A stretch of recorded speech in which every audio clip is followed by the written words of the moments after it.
మీరు ఇప్పుడు చూస్తున్న పిరమిడ్ పేరు కాస్మిక్ పిరమిడ్. లోపల ఇలా ఉంటుందన్నమాట. మనం లోపలికి ప్రవేశించాలంటే ఇదే ముఖద్వారం. బయట నుంచి వ్యూ అనమాట. గురూజీ కృష్ణానంద ఆశ్రమం ఇది. బెంగళూరు నుంచి మనకు ఒక 20-25 కిలోమీటర్ల దూరంలో ఉంటుంది. మనం గూగుల్ మ్యాప్ నుంచి సెర్చ్ చేసుకుంటూ వెళ్ళొచ్చు అనమాట. దీని అసలు పేరు మానస ఫౌండేషన్గా పిలుస్తారు. లోపల చాలా ప్రశాంతంగా ఉంటుంది.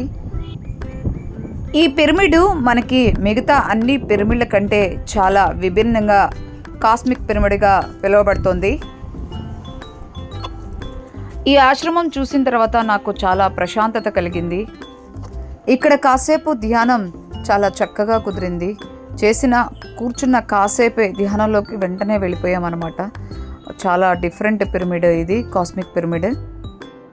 గురూజీ కృష్ణానంద, వాళ్ళ గురూజీ మహర్షి అమర అనమాట. కృష్ణానంద గురూజీ ఆశ్రమంలో ఉన్నాము.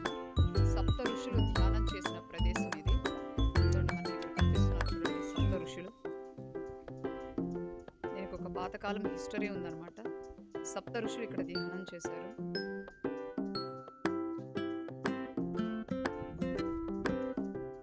ఎంట్రన్స్. ఈ ఆశ్రమం బెంగళూరులో ఉంది.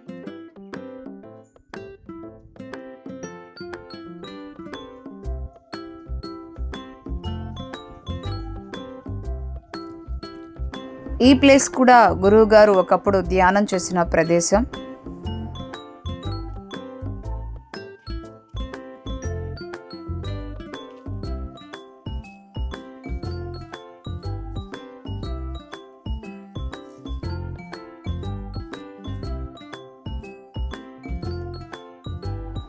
గురూజీ కృష్ణానంద ధ్యానం చేసిన ప్రదేశం ఇది. లోపలంతా చాలా నిశ్శబ్దంగా ప్రశాంతంగా ఉంటుంది. చుట్టుపక్కల పక్షుల కిలకిల రావాలు మనకి వినిపిస్తూ ఉంటాయి.